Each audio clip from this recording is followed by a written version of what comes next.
the most valuable thing you have in your 20s is like time and energy. And if you do it right, then later on in life, you get to reap the rewards of it. Well, let's just jump right in. Welcome to the podcast, Aaron Davis. Thanks for having me, Andy. Yeah, with Insurance Works Agency out of here in Woodbury, right? We're all over the Twin Cities, I'm sure. Correct. Yep. Minnesota, Wisconsin. We're licensed in. Yeah. Offices in here in Woodbury. Cool. Well, we've known each other. I was trying to think about that. We met at a networking event probably around, what, 07? Yeah, right around there in River Falls.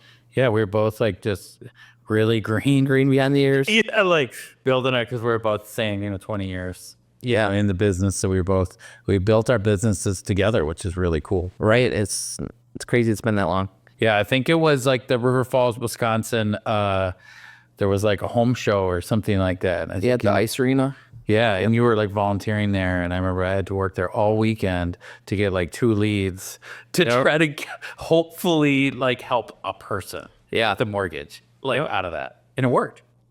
Yeah, I mean, it starts, and it's just that's the thing with a lot of business, right? It's just action, continually trying to move the needle forward and make relationships. Yeah, that's what it was about that at that time. It was more about like meeting people, and then like staying in touch with them. Right. And then just kind of seeing where does it go, right, for our relationship.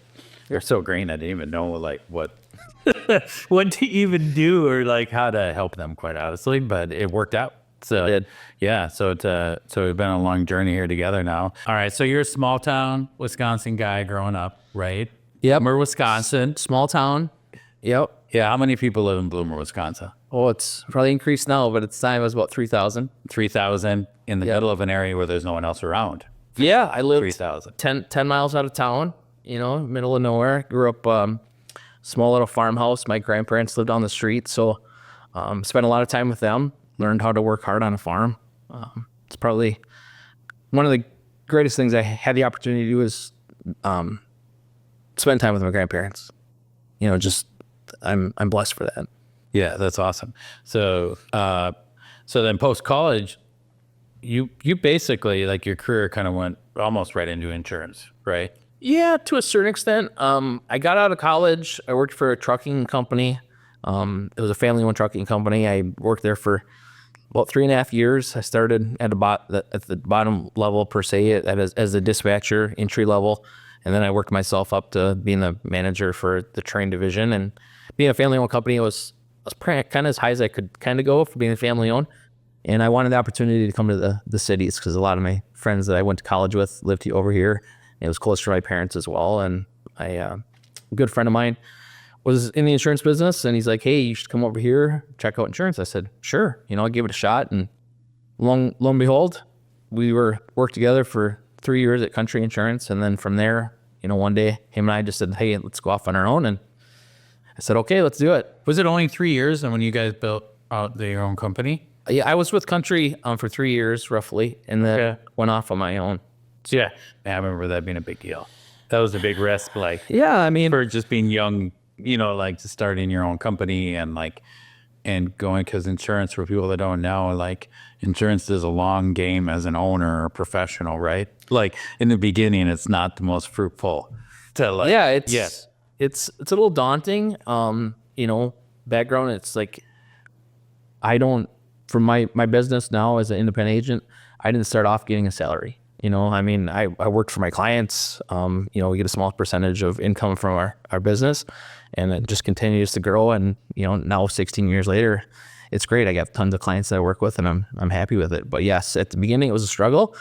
I was, I think 25, 28, I think 28, roughly when I started. And it was good. I wasn't married. I didn't have kids. Listen, I remember the folding table in the kitchen. Hey, we were all scraping it together to be able to get by at that time. So it was a struggle, but I would say for anyone, that's younger, that doesn't have a family and stuff, like, take the chance. Absolutely. I just had a guest on the podcast, and he was just talking about hungry and getting after it, and nights and weekends, and like he works out during the day and like his schedule. And I'm like, oh God, I remember what this was like, right? And he's like, I will work whenever for whatever. And I'm like, you are exactly the way that I was at that time. Because time for work when you're younger, it's like, I feel like some people like think about, he was talking about work-life balance. And I was thinking, what the hell are you talking about? When I was 26 years old, there was no work-life balance. It was like, what did we need to do to get it done? Yeah. Because there was no one to report to. It's not like family, like now it's like we got to be home, you got kids, you got a bright house, you got other things, right? Like all our life's demands. Yeah. And not only family demands and stuff like that, but from a financial demand too. You get a family, you get a house, you get cars. It's hard to start at zero, work it up when you have a big, expense to pay. Yeah, for sure. Like and like now, like I think a lot of people will miss the boat of like the most valuable thing you have in your 20s is like time and energy. And if you do it right, and later on in life, you get to reap the rewards of it. Correct. Right? Like, whereas like if you're not taking the time to not only, we're talking about like kind of building income and stuff like that, but what more important is building the skills. True. Right? Like, and we were in a lot of different organizations together. Yeah. Yeah. Like, we were in Business Networking International together, Rotaract. Yeah. Rotary and Rotaract. Yeah. Like, so, which like we learned a ton about networking and how to communicate and how to present and B&I. I was in it for 7 years. How long were you in it? I'd have to look back at ages ago. 4 or 5. Yeah.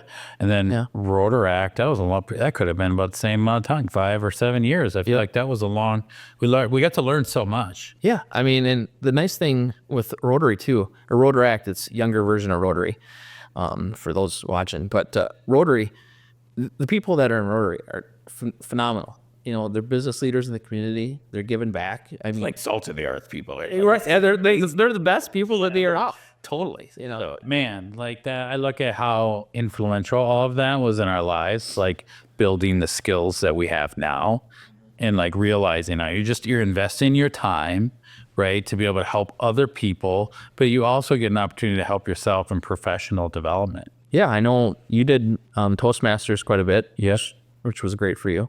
Totally. Like, but like, or some people will even like, for myself personally, it's like, look now, it's like, oh, you can communicate really well in front of a camera or in front of a group. It's like, yeah, but I was a construction worker. Yeah.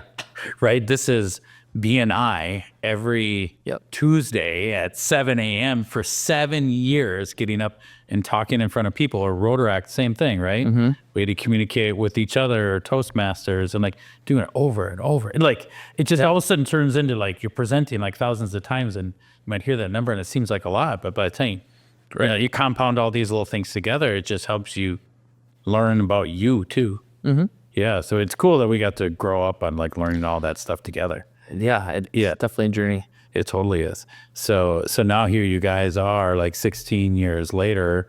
So you got, an independent insurance brokerage, right? That you had to work your way towards. So, right. Mm-hmm. And it's been a long journey to build it. You guys do a great, really, really good job. Now, thanks. Was your partner not with Mike? Mike got you, was he the guy saying introduced you to country or not? Yeah, Mike. Yep. We went to college together. Okay. And then Mike had said he was working there. I said, hey, I'll give insurance a shot because I wanted to get over here. And then we, like I said, college friends, lifelong friends. And I said, yeah, we just went off on our own. And literally it was definitely scary, but it was nice having somebody that, you trust, and their word is their word, and you move on, and you grow. Yeah, I love that. Do you feel like in your career, have you come across any like fork in the road moments that are really like a defining moment for you? I think going off on my own was, the biggest one. There's a big reason that I wanted to do that and go off on my own is, one, it's just my parents, they were always there like for events for me. And like my dad worked, tons of hours or, stay up for a day straight to make my school events. And I wanted a job that you could have some flexibility with, which in my business I have quite a bit, and that way for like my kids, I work my job around my kids, not my kids around my job. Mm-hmm. So, drop them off at school, able to pick them up, I get my stuff done, but I like the freedom to be able to be there for my family. Yeah, yeah, you got a lot of flexibility on that, which is super, super cool. So because you're also a firefighter too, right? Yeah. So you got to throw that in Yep. for the last 9 years, right? 9 years. My wife, she's a saint. She always calls it my hobby. So yeah, it's great. Being from a small town, I always wanted to do something in the service field as far as like EMT. So when I moved to Eden Prairie, I didn't know anyone. That's where my wife lived in that area when we met. So we bought a house over there. Thanks, Andy. Helped me out on that one. Backstory on that one too. I'll cover it in a little bit. But so I started EMT and I just said, I want to be a firefighter, and it's a good way to get to know your community. There's 100 and some people on our department, plus the police department or dispatch. So it's a good opportunity to learn the community, and we get to learn life-saving skills, not only for my family, but the community. So it's been great. My only regret is I didn't do it sooner. I mean, I love it. Yeah, that's super, super cool. So are you captain? I'm a lieutenant. Lieutenant. I Sounds so fancy. I think I'm right about where I'm at. Oh, yeah? No aspirations going higher that way. Okay. Yeah, that's super, super. Man, nights, weekends, you got some crazy stuff for that. Yeah. The nice thing about it is, and I've shared with you before, is you never know like what the day is going to bring. It could be something from, helping a kid that fell off his bike, scraped his knee, to, a rollover crash on the highway. So I'm not condoning, like, I look forward to people's bad behavior, bad incidents, but it's also like, I never know, it's like, what's today going to bring? And I like that excitement. Yeah. Yeah. Look more exciting than insurance. Yeah. Right. Like someone might call you and say they had a fire, but you're not like experiencing it or anything, right? Like versus actually being there on the job and being a part of it. Yep. And that's the other too, is I've been in fires to where I understand, like, this is what people can go through on that side of it. Like I've seen that versus, hey, I've called to have fire. I mean, we've had some incidents and claims stuff where, but I fortunately haven't had a complete house fire. We haven't had in our agency. We had one burn down a couple years back, right to the ground. But I never thought about that till now. So like actually you being a firefighter can give people more empathy, like when they are calling in for a claim, because you're like, oh, I've been there. Like I've been like at the car accident scene, helping the person. So then like you can feel that connection a little bit more when they're calling in for the insurance. Yeah. I mean, it's something that you understand it, it's real. Yeah, it is. It is. So for people that don't know, Aaron is an independent insurance broker that we refer our clients to, and we have for a long time. And he's done a phenomenal job. He's my personal insurance agent. And we just have a great working relationship. We refer as many clients as we can, even just a second opinion, to be able to work with them. So I asked him to come in, share your story a little bit about your life, but also that things are getting a little crazy in the insurance world. I feel like you guys are going through a storm right now. Yeah, they have. Last year and especially this year, and unfortunately, it might be a little bit longer here before the market stabilize. Mortgage company kind of went through it here a couple years ago. Insurance is always kind of behind a little bit on the catching up side of it. The Minnesota home market for insurance is definitely changing. I would say, been doing this for 20 years. This is the craziest I've ever seen it, with not only rate increases on home policies, but as far as the coverage standpoint as well. So just to kind of break it down, like on homes, typically we've seen hail. 2022, if you lived in Hudson, pretty much anyone you talked to had hail. That day they had hail, I had 80 claims roughly that called in that day, just that day, and then multiple after that. I mean, just all I was doing was taking hail claims. Got those all taken care of. And another storm, some more hail claims. But with that, the insurance companies, they've been paying out more in the last 5 years just in the Midwest. In the Midwest, for United States, we're at about 20 to 30% of all hail claims are in the Midwest. It's just, we're known for Midwest hailstorms. They had the tornadoes south, they have hurricanes in Florida. We're in the Midwest, we get hail. That's how it works. So with roofing, typically in the past, it used to be, hey, you pay your $1,000 deductible, here's your new roof, everything moves on and everything's fine. The changes that happen with a lot of the carriers is they're either increasing deductibles. So as a consumer, you're going to want to look at your policy and see, hey, did it change? A lot of times you're going to see a split deductible now. So you might have $1,000 deductible for a fire or maybe a broken pipe or something. And then you're going to have a higher deductible for wind, hail. So I didn't. So that we were kind of talking about that. We were saying like it almost has to happen, right? Like, yep. So you'll see, I mean, a lot of carriers, 2,500 is the minimum for wind, hail. Some are going to move even to a percent deductible. So that one is something you really need to be aware of. If your own value, for example, is say 450,000, you're going to see a percent deductible. It could be 0.5%, even all the way up to 2%. And that's on the deductible for wind, hail based on the home value. So at $450,000 home, you have 1% deductible for wind, hail. Your deductible for wind, hail is $4,500. okay. And then that's based on the home value. So next year when your house renews and your house value is $465, now you got a $4,650 deductible. So those are things that our clients just need to be aware of. It's helping to keep costs lower than what they might increase even more. I mean, and we've noticed that here in the market now. So the percent deductible is one thing you need to watch out for, the split deductible.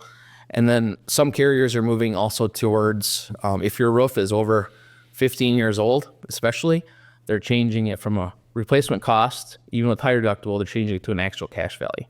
So what that means to the consumer is, for easy math, let's say your roof is worth $20,000 to replace.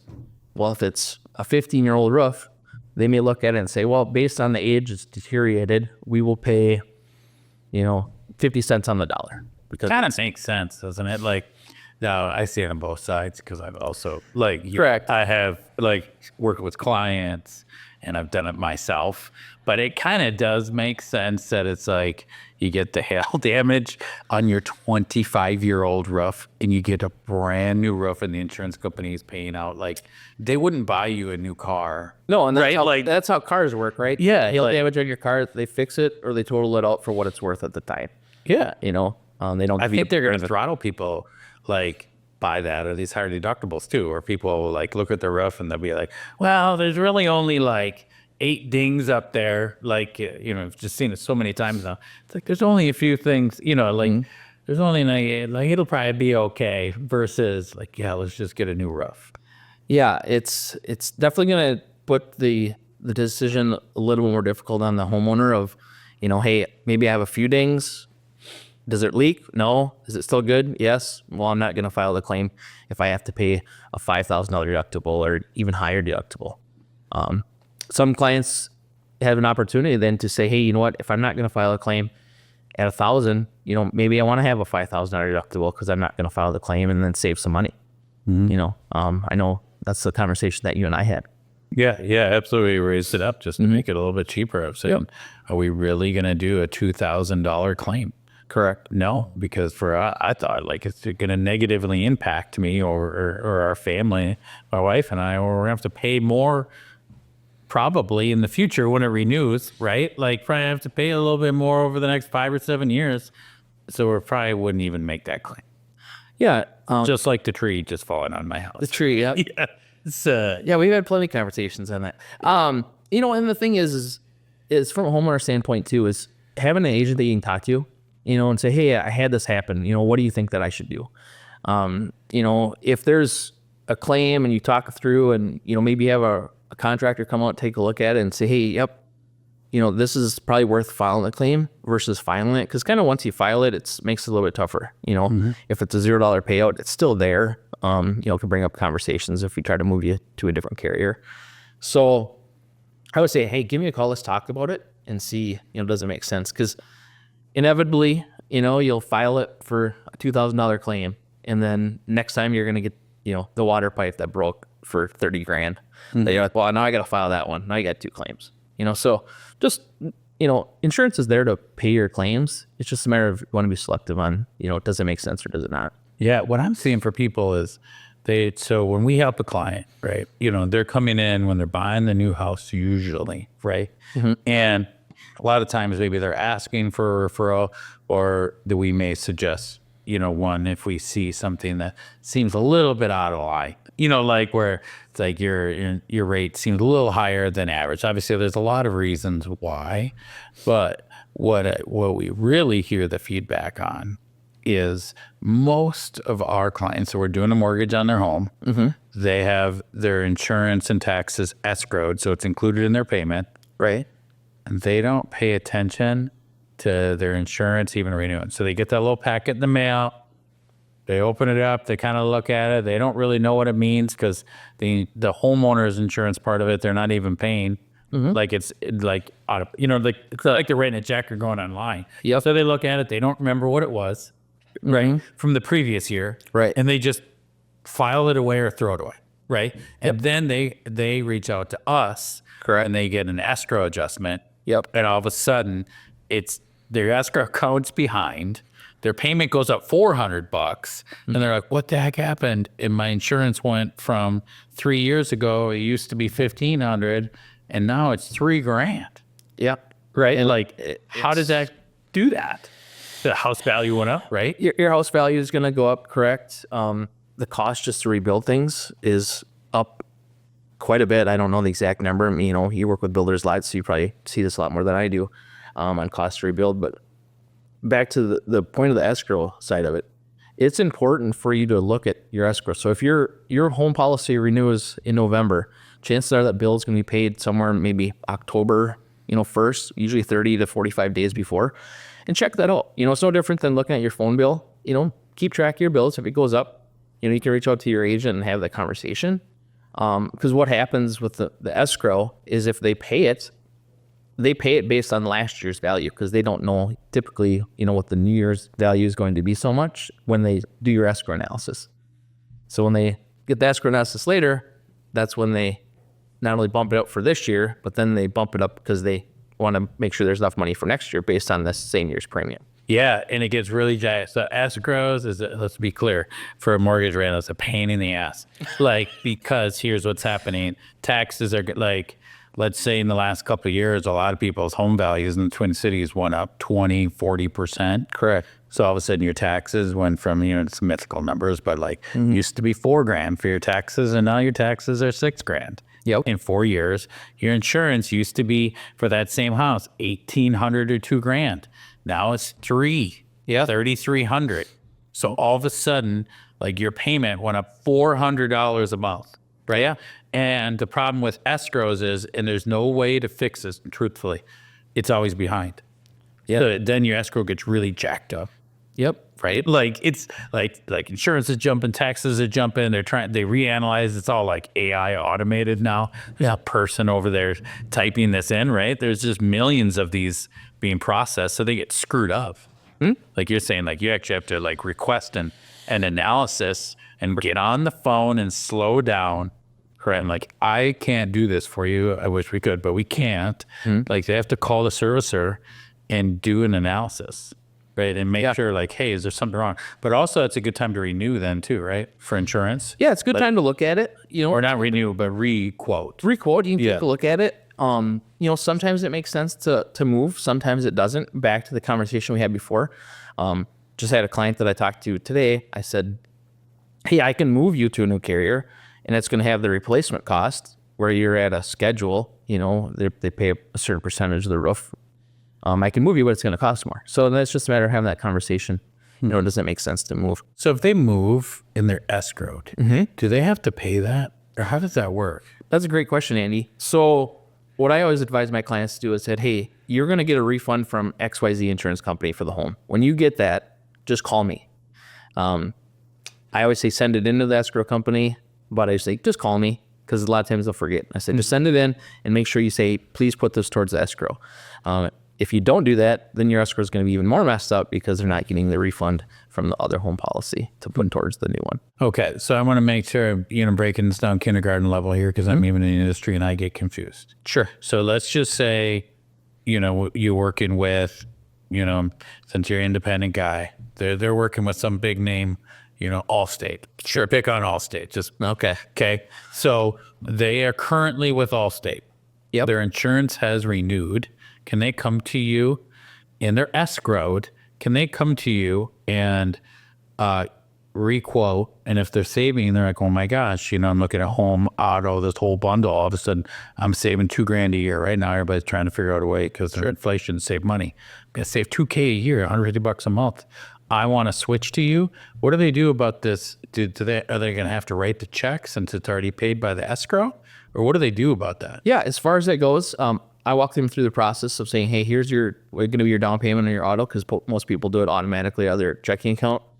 The home will get billed to the escrow company, and then you'll get the refund. So I make it really simple for the clients, lay it out for them, and at any point that they have questions, I want them reaching out to me to answer those. When it comes to your savings, and you mentioned auto and home, I want to make something real clear that I think this is important. In the insurance world today, it's hard. A lot of companies are writing auto and home together. They because of the market, they don't want to write one or the other. Progressive, they'll write auto by itself. There's some other carriers that might write a home by itself, but typically you're going to see a 10 to 20% discount by bundling your auto. Now, if you're going to switch, totally fine. I understand that. It makes sense, right? You're trying to save some money, but you have to look at the total picture. If you say, hey, I saved some money on the auto, know that if you leave your home may increase, 20% because it's not going to have that multi-line discount. So it really makes sense to look at the big picture and saying, hey, does it make sense to move everything or hardly anything at all? Otherwise, you're going to put yourself maybe in a bad spot. Think, hey, I saved some money on my auto, and then your home goes up more than you saved, and you're at, well, that didn't work out well. Aaron, can you share with me an example of one of your clients that was improperly insured and all of a sudden it became an issue? Because I think sometimes when you hear about insurance, it's not that sexy, right? Like it's not like that interesting, but then you always wish you had it when something happens. Correct. Yeah, it's not a sexy thing. People look at it and go, it's a necessity that they have to have. Unfortunately, that's why a lot of people look at it. There are different endorsements that are on policies that I, as an agent, want to make sure that they're there, at least on the policy. If not, at least have that discussion. Like, hey, this is what it is. Do you want it or not? When it comes down to it, one of the things that recently been on a lot of policies is a service line coverage. So basically, you're going to have your phone lines, could be electrical line, sewer lines. They run from the house to the street. And a lot of times, especially in older homes, in the St. Paul area and things, those roots from the trees will grow into sewer line coverage. And the city's not responsible for that. Once it goes from basically the curb, that's you. So I always include service line coverage. I had a client that was up in Crystal. They had it on their policy with West Bend. It's a carrier I'm with too. And it paid out $15,000, of their policy to pay for that. So is it like backup? Is that what it is? Like the sewer line? It will, because there's water sewer backup, which will cover, that's an endorsement, which will cover the damage that backs up from the sewer into your home, which is also a huge mess. You want to have coverage for that. But then not only that, because you could have your sewage like your actual, like, you could. Like, yep. Yeah, definitely bad. could. It's bad. And then the service line coverage is covering that pipe that caused the problem. So if you file a claim, would they actually pay to fix the problem too? Like if there's a tree root? If you have the service line. But only if there's a negative thing that happens, not like if it just grows through it. If it just grows through it, then that's be a maintenance issue. Okay. So that's important. Typically. Yeah. Man, so I'm hearing about this from more and more agents of saying, be aware of these older homes when you're buying a home to get a sewer line scope, because it can be so expensive to fix. It's expensive because you're digging it basically from the road a lot of times all the way to the house. Yeah, and the sellers will purposely not do one, so they don't know. Because if they pre-scope it, you gotta think about this. Like if you pre-scope it before you sell your house and you find out, you got to disclose it. Correct. But if you don't know, you're better off to just be like, I think it's fine. Seems fine to me, right? Like, but then there could be a root growing right through it, which could cause what you're talking about, right? Yeah, same thing. I would recommend if you're getting a home that's got a fireplace, have them scope the fireplace too. It's very common. It actually happened on my house. I used my fireplace one time. They came up, scoped it, went to clean it. They're like, yeah, you have a whole bunch of clay bricks that are cracked. It's unsafe to use your fireplace. Yeah, same thing. That's right. And us too. Before we used our new fireplace, didn't think of it. Here I am in the industry. Same thing. It's like, well, how much is that? Oh, yeah, $15,000. to fix it. Well, never going to use that again. Yep. Put in a gas one. Yeah, that's exactly what we did. It's like, so notes to self, right? So yeah, definitely things to think about. Other things to think about when you're buying the house, is what, when it has that roof been replaced.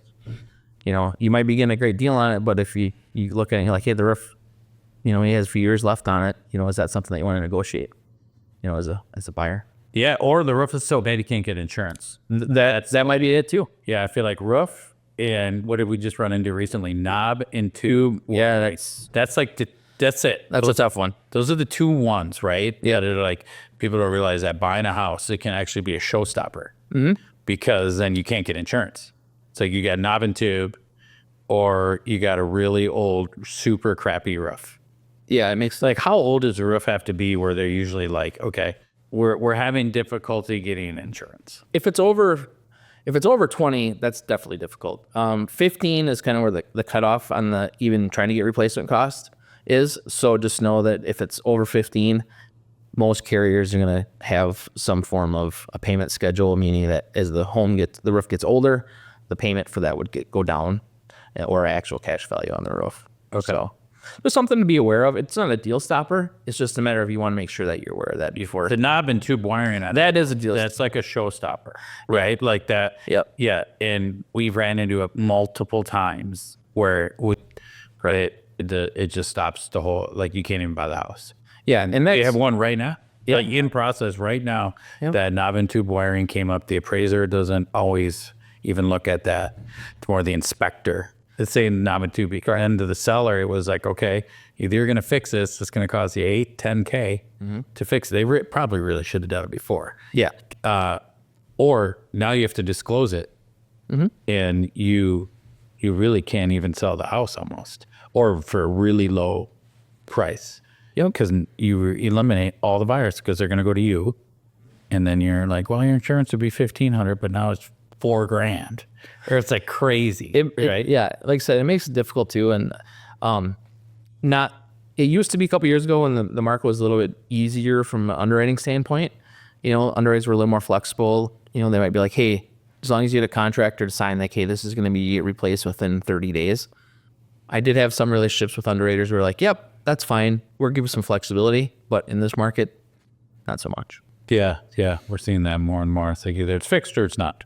Like there's no grace period. Correct. So, well, Aaron, I really appreciate you taking the time to share, all this with our clients, because it is, to us, it's something that's coming up every week is insurance. It never used to be as big of a topic. Now it's like, wow, this is like a normal every other day topic about insurance now, and people are having way more questions on the mortgage side to us about it. So I appreciate you educating everybody on it. Well, thanks for having me, Andy. I appreciate it.